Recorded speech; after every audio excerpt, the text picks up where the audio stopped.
And we're here at Suppression Station with Professor Doug Binkley here, and I'm TJ. And what happened on June 6th, 76 years ago? Oh, you bring that up, huh? Well, we really had some serious problems. Oh God, Antifa! Fascists Antifa! And the Antifa invaded Europe!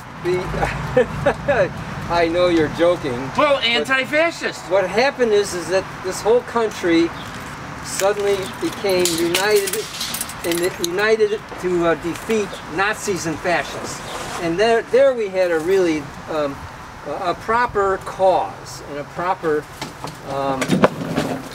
dedication of our population that almost everybody decided we'll be on the side of goodness and right change. We've had all sorts of setbacks in our history, and we've had all sorts of bad actors in our history, but for the most part people got on board and they said, and that was our last truly justified war, because we were actually fighting, what, the F word, fascists and Nazis. Well, it's kind of the same thing. It's just two, it's like tea and coffee. Evil tea and evil coffee, you know. There you go. Or evil beer and evil wine, you know. Yeah.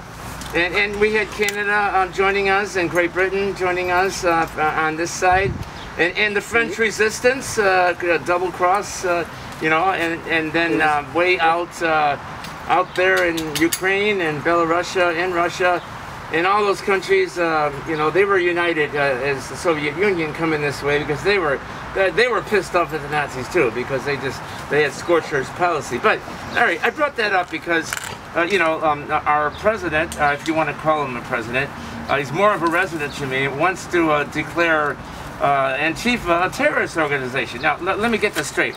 Antifa stands for anti-fascist, right?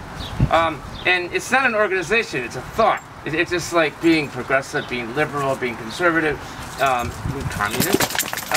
Anti-fascist is, then there's fascist is an idea, it's a thought. It's a movement, you could say. So that's kind of like really just one more thing to throw in the garbage can of this President Clorox. Yeah.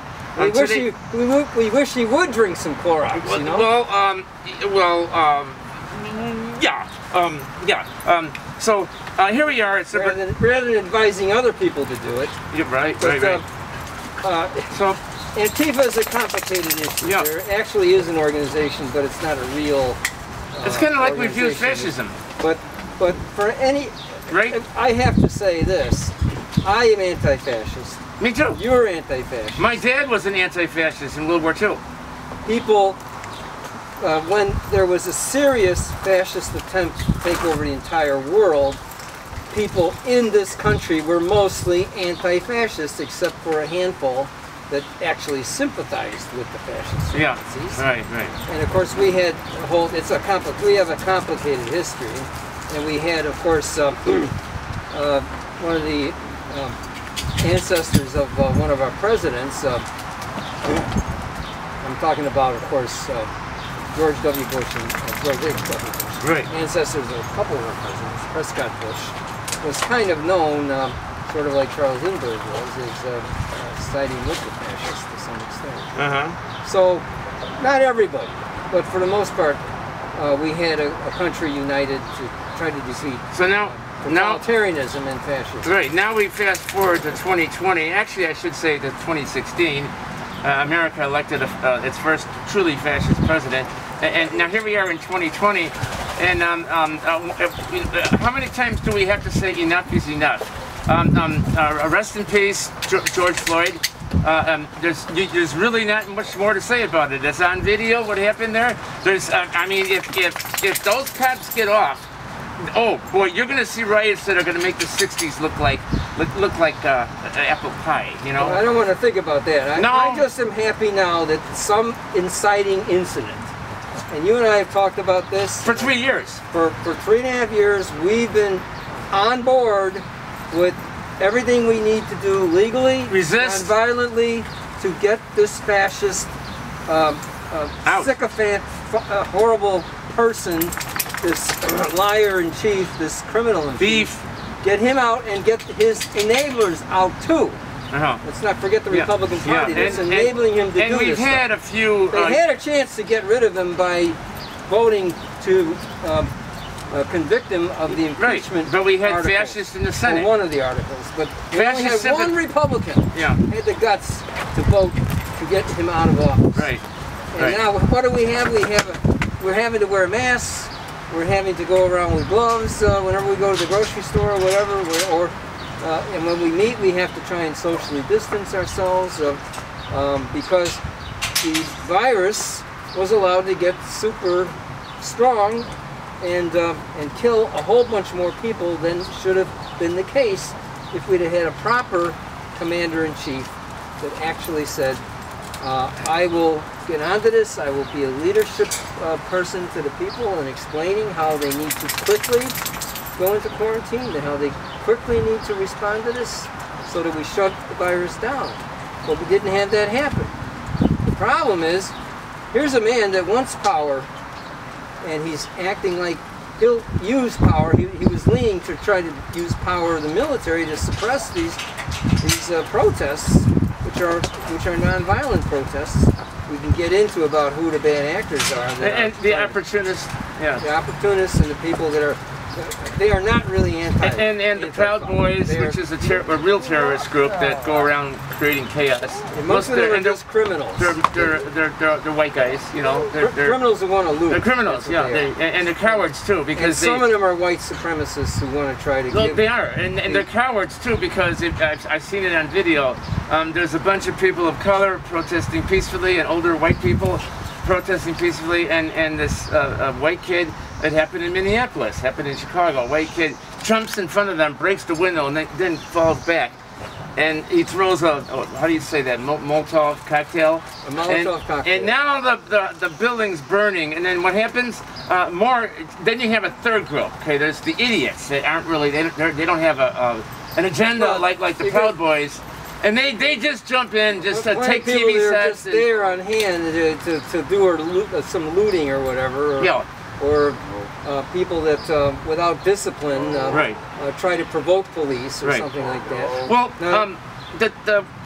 it's interesting that there was a protest at Union Park here in Chicago, and it was peaceful until the cops showed up. And I mean, these were not regular cops. These were, I forget the name that they call them. They're special forces, something like that. They had helmets with things, you know, tactical or SWAT, whatever. And there's a guy that captured all this on video, and some of the cops, the white cops, were like in back, and they made sure Hispanic cops were in front. So if any cops got hurt, it'd be the Hispanic cops first. And a couple of the white cops had a white power sign. So, or it could have just been somebody standing behind the cops holding it, but this guy has it on camera. It hasn't been released yet. But let's jump forward to 2020 about the never-ending scenario of cops killing black men, unjustified. For unjustified reasons, and other cops not doing anything, just watching. You know, Laquan McDonald was his name. Laquan McDonald was murdered by a guy named Van Dyke. I don't remember his first name. He was walking away. It is on video. It's on video. He was walking away. He was not a danger at that time. And what is the problem with these police using lethal force? Oh yeah. I mean, at the White House. Supposedly they had sent for a taser. Well, they should have had a taser at hand to be able to. They could have brought him down with a non-lethal weapon. With any kind of, I mean, they're really hot to use these non-lethal weapons when they have them, and they're constantly using them when it's not justified. Okay, so here's a kid who was walking away, use a non-lethal weapon to bring him down.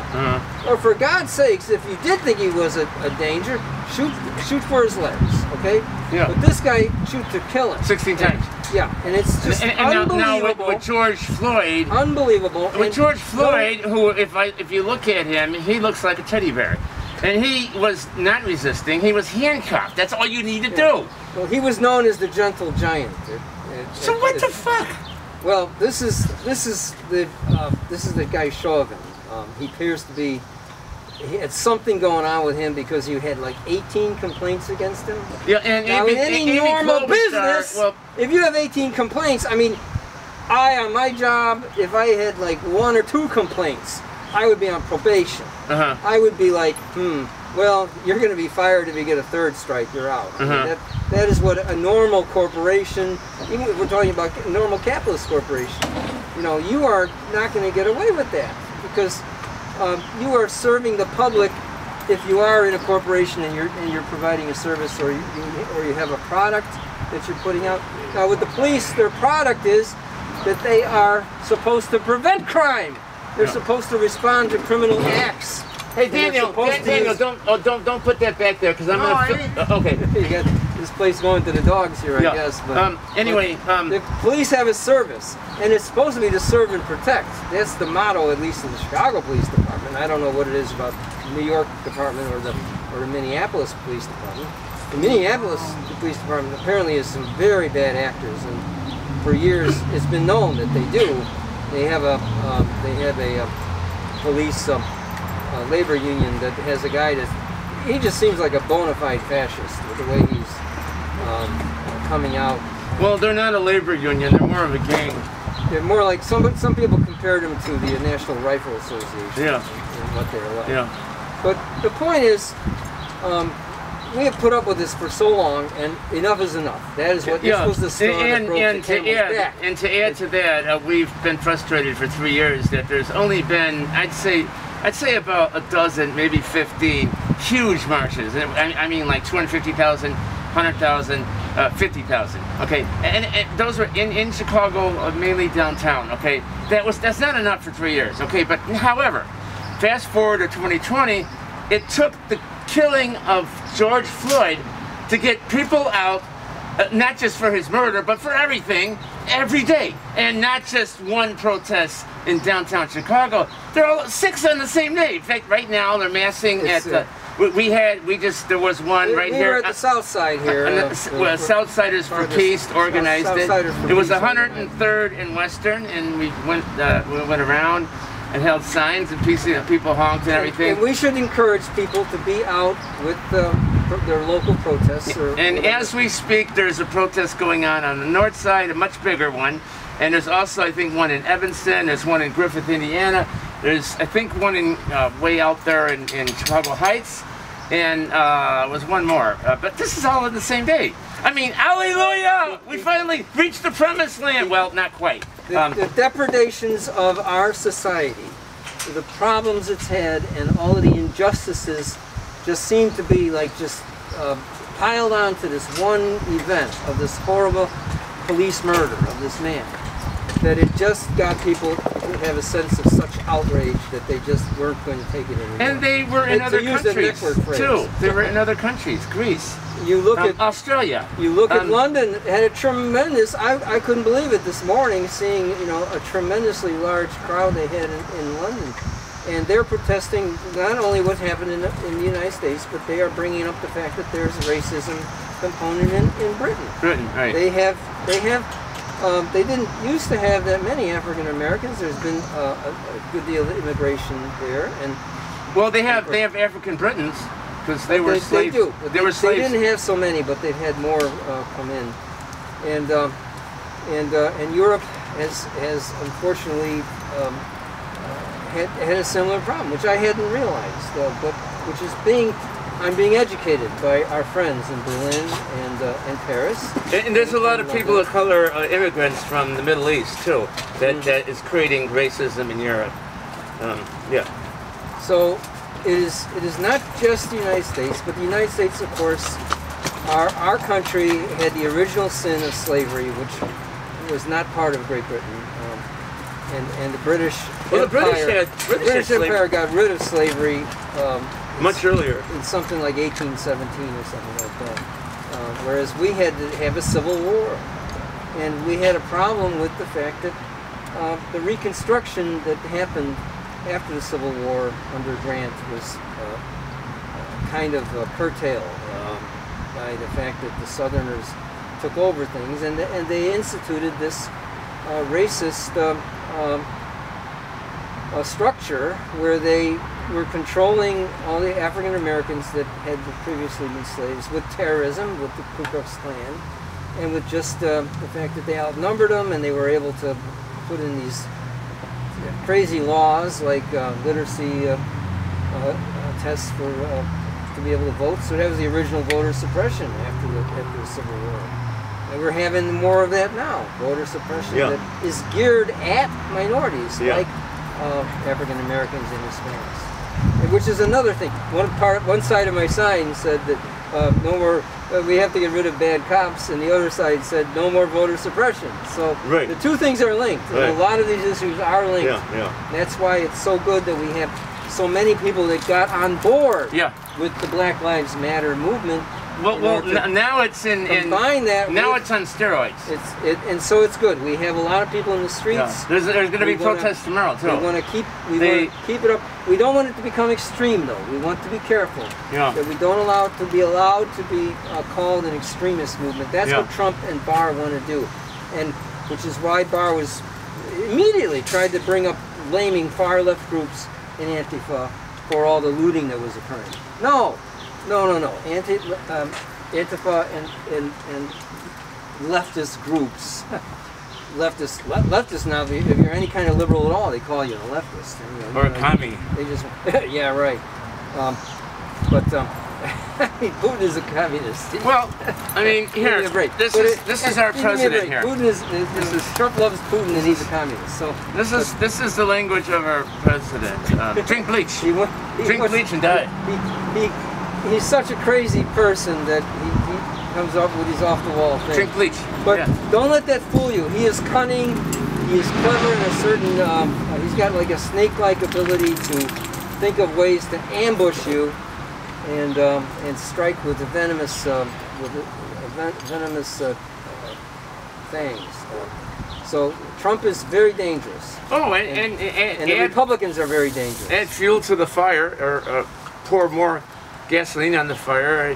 He wants to do away with the postal service. So that's an American institution. They want you not to be able to vote by mail. So, okay, so you're supposed to go in, and their followers, they think they don't care because they don't get a damn how many of their followers die. They figure their followers are going to go and vote in person if necessary, and that somehow they think the liberals would be cowards and won't go in and vote if they have to go in personally to vote.